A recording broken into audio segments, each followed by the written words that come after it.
Adelante. Gracias.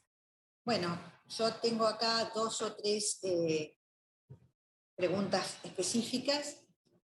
La primera, que se vincula con lo que recién venía explicando la ministra de Salud, Carla Bisotti, que ha planteado el senador Naidenov. Nosotros hemos tenido desde el primer momento el cuidado de establecer el marco en el cual se adoptan las medidas, desde el primer decreto de necesidad de urgencia que se planteó, y en este proyecto de ley se vuelve a poner el marco normativo que se vincula no solo con la Constitución Nacional, las obligaciones constitucionales, sino también con los tratados de derechos humanos. Las incumbencias del Poder Ejecutivo en este sentido, al proponer un marco legal, es establecer que toda la normativa tiene que ser respetuosa de estos tratados y de la Constitución Nacional, motivo por el cual toda esa normativa está vigente, y en un proyecto de ley lo que se incorpora es un marco normativo para que quede claro que cualquier medida que se adopta está regida por esas normas de tratados de derechos humanos y de la Constitución Nacional. En ese marco se cumplen siempre las normas y esto es lo que se establece. Así que creo que hemos sido muy cuidadosos en ese sentido en el proyecto. Respecto de lo que se menciona sobre previa consulta no es acuerdo, sino diría previo acuerdo o previa conformidad. Se dice previa consulta. Y en esto se está recogiendo aquello que se menciona también en el fallo de la Corte Suprema, el último que se ha conocido, que se menciona en diversos aspectos de nuestra normativa, que es la posibilidad de, en estas situaciones tan complejas, poder tener diálogo entre las distintas jurisdicciones. Precisamente se establece la consulta como una forma indicativa del modo en que entendemos que hay que trabajar, que es dialogando entre las distintas jurisdicciones del gobierno nacional para poder tomar, escucharnos, ver la evaluación y las miradas que tiene desde el ámbito local y desde el ámbito nacional, y después, por supuesto, se toman medidas en función de las competencias y de la normativa vigente. Así que lo que se establece es precisamente mencionar esa vocación de escucharnos y de poder conversar para poder entenderlo. Después el gobernador, la gobernadora, tiene el ámbito de sus competencias para tomar medidas, y cuando el gobierno nacional va a adoptarlas en forma adicional en las situaciones de alto riesgo, si ya no dieron buenos resultados las adoptadas previamente, o en alarma epidemiológica, siempre creemos que nos parece prudente la consulta, el diálogo entre las jurisdicciones. Este es el sentido de haberlo incorporado. No se requiere acuerdo, no se requiere conformidad, porque si no, no las adoptaría el gobierno nacional. Precisamente estamos estableciendo que en una situación de muy alto riesgo, cuando estamos en situación grave, y las medidas que se han adoptado por la ley y las adicionales que pueden haber adoptado gobernadores y gobernadoras no han resultado adecuadas para contener las curvas de contagios, para alejarnos de la situación de alarma, el Poder Ejecutivo puede tomar medidas adicionales. Nos parece una forma razonable de dejárselo hacer una consulta previa. Esto es todo, y además es lo que se viene haciendo. En líneas generales se han tenido muy buen diálogo, por momentos mejor, por momentos peor, como pasa en todos los países del mundo y en todas las circunstancias donde la gente no tiene las mismas opiniones. Por supuesto conversamos, discutimos, nos ponemos de acuerdo o no, pero el diálogo político, como se realiza en el Congreso Nacional, del mismo modo se realiza entre los poderes ejecutivos locales y el Poder Ejecutivo Nacional. Este es el sentido de mostrar que hay una vocación de escucharnos y de trabajo conjunto. Por eso es la palabra consulta, que está incorporada allí. Respecto de lo del agente natural, ahí dice delegados, delegadas, yo les quiero, no estamos totalmente de acuerdo en que se ponga agente natural, por eso hacemos la remisión al artículo 128 de la Constitución Nacional. Digo, creo que la remisión al artículo 128 de la Constitución Nacional, que establece el artículo 4, lo deja suficientemente claro. Esta denominación venía siendo utilizada desde el de delegados, desde el primer decreto de urgencia, el 297, que todos lo apoyamos en forma unánime y fue votado por el Senado Nacional. Nos parece muy bien poner exactamente las palabras que establece el artículo 128 de la Constitución Nacional y que se elimine lo de delegados y delegadas y se incorpore agentes naturales, que nos parece más específico y más claro. Así que esa inquietud queda absolutamente recogida. Después hubo una consulta respecto del tema de la suspensión del artículo 21 respecto de la modalidad de presencialidad en las clases para pasar a una modalidad remota en caso de alarma epidemiológica. Allí se dijo que el Poder Ejecutivo no puede establecer medidas educativas en las provincias. Yo voy a decir dos cosas. Primero, no las establece el Poder Ejecutivo, estamos estableciendo una situación de alarma cerca del desborde sanitario, con altísimos niveles de contagios, con altas curvas, altas velocidades en los contagios, y por lo tanto con alta cantidad de muertes que lamentar, se suspendan por un tiempo el mínimo posible para bajar esas curvas, para bajar esos niveles en los parámetros y precisamente para poder volver a ejercer cuanto antes y con plenitud la mayor cantidad de derechos, como es el de enseñar y aprender, como es el de trabajar, como es el de circular. Todos estos derechos están garantizados constitucionalmente y estas restricciones intensas en estas situaciones de pandemia, con estas características de emergencia grave que se vive en el mundo y en la Argentina en el marco de la segunda ola, son precisamente medidas que queremos que sean lo más limitadas en el tiempo posible, que se cumplan con fortaleza en su decisión, por eso se pone a consideración del Congreso Nacional, precisamente para normalizar la vida cotidiana. Miren, no son medidas educativas.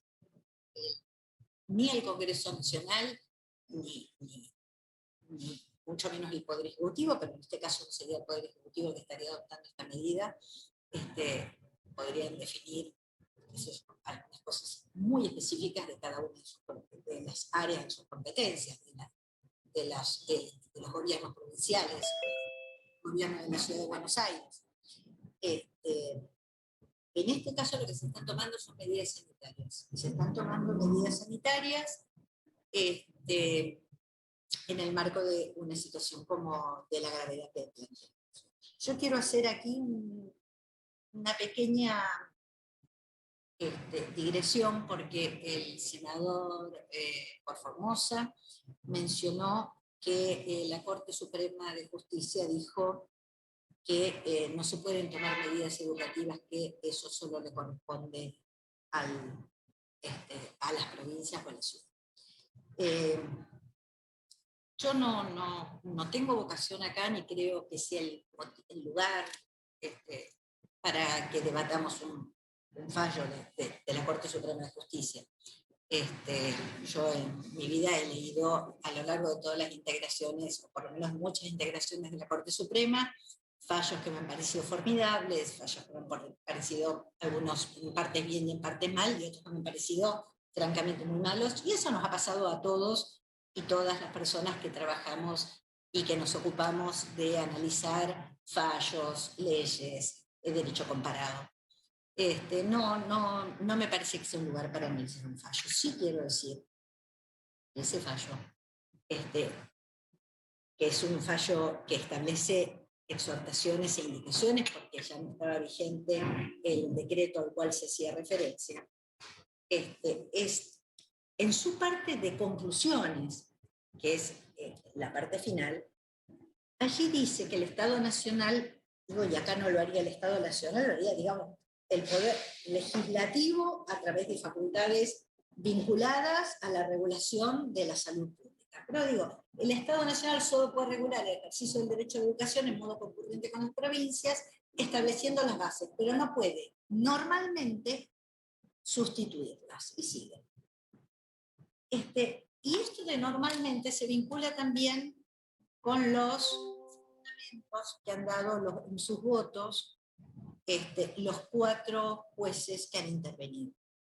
Yo digo, senador, que hubo un voto que tiene 2 firmas, la del doctor Maqueda y la del doctor Rosati, y hay un voto por el doctor Rosengrat y otro voto, que es el 4º voto por el doctor Lorenzo.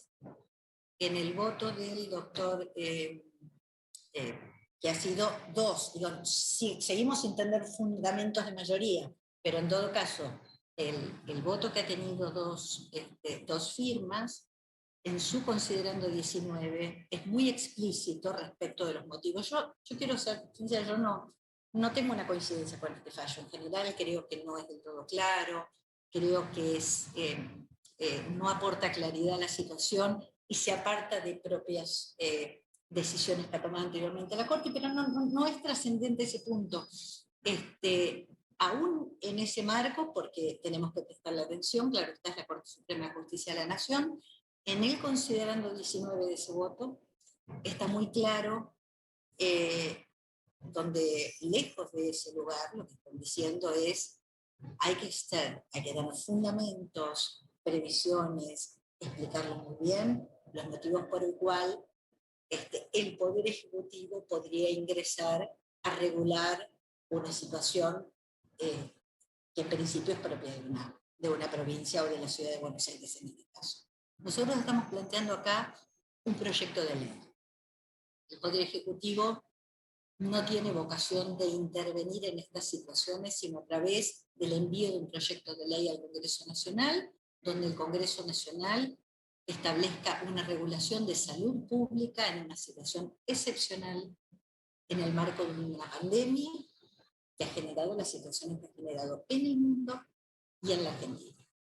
Y en ese marco estamos proponiendo esta medida como en la situación de riesgo epidemiológico y sanitario más grave, en el punto más alto de acercamiento al desborde del sistema de salud, más alto de contagios, con mayor velocidad de contagios, a fin, precisamente como decía anteriormente, de no solo bajar la circulación de las personas, bajar el número de contagios, volver rápidamente a situaciones donde podamos ejercer nuestras competencias, nuestros derechos constitucionales en forma más plena.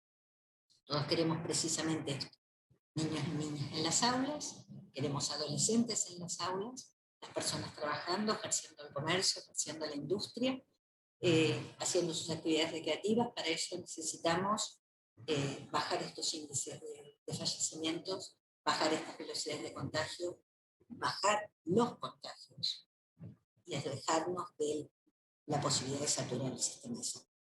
Entonces, en ese marco, y dentro del marco de una situación donde se está regulando no medidas educativas, claramente que no, sino medidas de salud pública para preservar la vida de la salud de la gente, en forma fundada, con fundamentaciones muy precisas, se propone una medida que va a funcionar en el sistema en el momento de mayor tensión del sistema de salud. Y es para volver precisamente a la mayor normalidad y para volver plenamente al ejercicio de los derechos y poder cuanto antes normalizar la situación. Lo decimos en los fundamentos del proyecto, en el mensaje, y lo repito aquí. Creemos que la mejor forma en que se ejerce el derecho a la educación es a través de la presencialidad. Y nos parece muy importante, muy valioso realizarlo.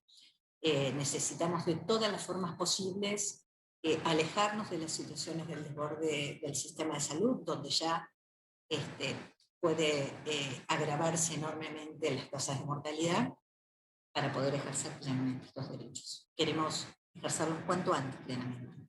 Nos parece fundamental que estos derechos se ejerzan plenamente.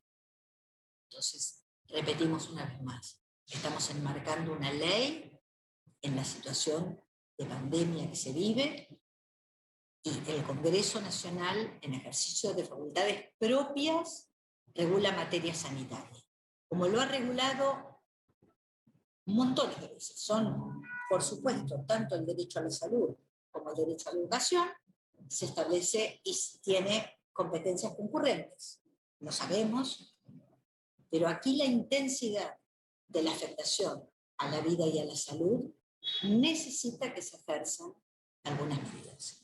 Entonces, lo que estamos planteando aquí es un esquema de funcionamiento para poder garantizar cuanto antes el ejercicio más pleno de todos los derechos. Miren, del mismo modo que estamos tomando una serie de medidas que se tienen que realizar y que restringen también derechos. El derecho a circulación, el derecho a la reunión, el derecho a ejercer el trabajo. Son derechos que necesitamos cuanto antes normalizar. Por eso necesitamos cuidar que no crezcan los contagios, que no se acelere la velocidad del crecimiento y que nos alejemos del desborde del sistema de salud. Estos son los motivos y está perfectamente enmarcado en la Constitución Nacional y también en el fallo, que tendremos las opiniones que tengamos, pero en el fallo de la Corte Suprema. Entendemos que estamos regulando facultades concurrentes en el marco de una pandemia y que el Congreso Nacional adopta, como ha adoptado montones de leyes que ha adoptado, medidas adecuadas, oportunas y además temporarias en este caso, para poder garantizar la vida y la salud. Tenemos numerosas cantidades de legislaciones que se ocupan de estos temas, que se han votado a través de los distintos años y el desarrollo del Congreso Nacional, y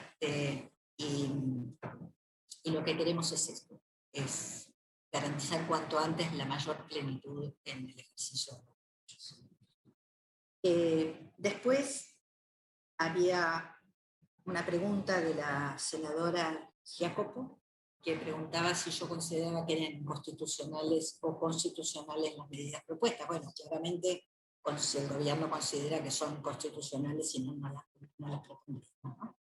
Así que no, consideramos que no hay superpoderes, al revés. Estamos diciendo hasta aquí se venían ejerciendo, se venían adoptando medidas, en general con mucho diálogo político, a través de decretos de necesidad y urgencia, básicamente por esto de la velocidad y la modificación de las situaciones de una pandemia de estas características. La dinámica, recién lo mostraba la ministra, y lo comentaba cómo de semana a semana van cambiando el parámetro, los valores en las curvas de contagios, generan la necesidad de tomar decisiones urgentes. Los tiempos del Congreso Nacional están previstos para situaciones nacionales, para situaciones generales y naturales y normales. Yo fui senadora y diputada y tenemos los tiempos del debate en comisión, tenemos los tiempos del dictamen, tenemos los tiempos del debate, de pasar a la otra Cámara, de si la otra Cámara revisa, incorpora modificaciones, y realmente una situación siempre, tantos años en esta vida se han dictado decretos de necesidad y urgencia y oficialismo u oposición, segunda cara, todos decían, bueno, siempre se usan los decretos de necesidad y urgencia para otras cosas, pero no para lo que siempre se dijo que son situaciones gravísimas, de emergencia, situaciones que de extrema necesidad. Bueno, esta es una situación de necesidad, de extrema necesidad, de extrema urgencia. Nos hemos encontrado en una situación inédita en el último siglo, que ha puesto patas para arriba al mundo, que ha lastimado, como decía la ministra de Salud, países con muchas más fortalezas que el nuestro, y se han debido adoptar este tipo de medidas a través de decretos de necesidad de urgencia. Hoy venimos a proponer un proyecto de ley marco, y en ese proyecto de ley marco no podemos dejar de reconocer el dinamismo de algunas medidas. Entonces, en ese sentido, lejos de estar en un proyecto, como dijeron por ahí, de superpoderes, estamos al revés, pasando de un momento en el cual, más allá del diálogo político, las medidas se adoptaban por el presidente en acuerdo general de ministros y luego se enviaban al Congreso Nacional en cumplimiento de la ley 26.122. En este momento lo que estamos proponiendo es una ley marco que tiene que tener razonablemente algunas flexibilidades para poder adoptar medidas adicionales en los momentos de mayor tensión del sistema de salud, para evitar desborde del sistema y para poder trabajar. Se establece, por eso se establece la consulta en el marco del diálogo, pero creemos que estas medidas son muy escalonadas, muy razonables y muy vinculadas y adecuadas al sistema federal de gobierno. Así que no, de ninguna manera pensamos que son inconstitucionales. Creemos que al revés, estamos enmarcados en las obligaciones que tenemos como Estado de garantizar la vida y la salud por nuestra Constitución Nacional, por el bloque constitucional que se establece con los tratados firmados por nuestro país que nos obligan a proteger la vida y la salud. Muy bien, muchas gracias, señora.